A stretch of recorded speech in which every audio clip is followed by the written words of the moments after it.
talk about the Snow White and the Seven Dwarfs. One day, there was a pretty girl called Snow White. She lived in a palace with the queen. And the queen was pretty too, but not as pretty as Snow White. But the queen did not like Snow White. One day, the queen got a mirror, and every day she asked it, "Mirror, mirror on the wall, who is the prettiest of all?" One day the mirror said, "Snow White is the prettiest."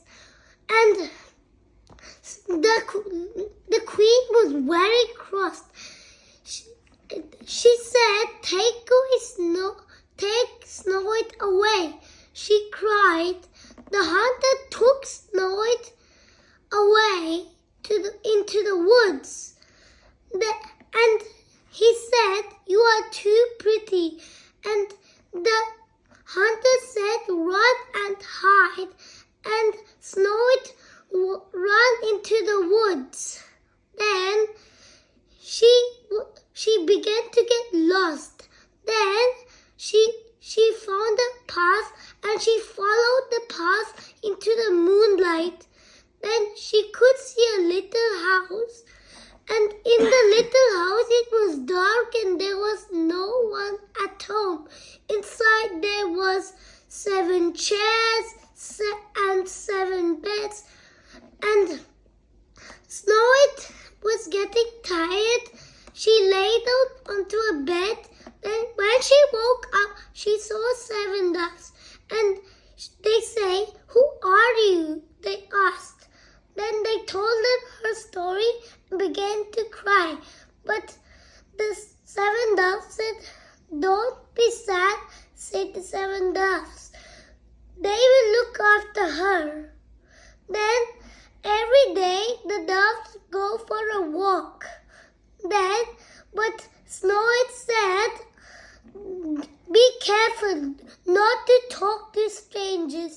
And she looked after the little house, the 7 dwarfs, and the big garden.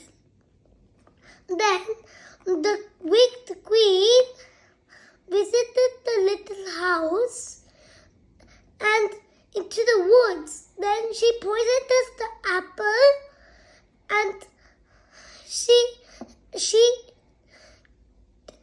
just said, "Who is the prettiest?" again. Then the mirror said, "Snow White is the prettiest." She poisoned the apple. Then Snow White took the apple and fell into the ground. Then when the dogs came back home, she saw Snow White pretend she was dead. Then she get the glass and carry it to the top of a hill. Then they began to cry. Then the prince rode by a horse. Then when she lifted up the glass case. Then she gave her a kiss. Then the kiss woke her up. Then she spit out the poisonous apple. Then she go back to her palace, and they lived all together. And she said, "Will you marry me?" And all of the doves were invited. But the wicked queen was not invited. Then they lived there happily. See you. Bye.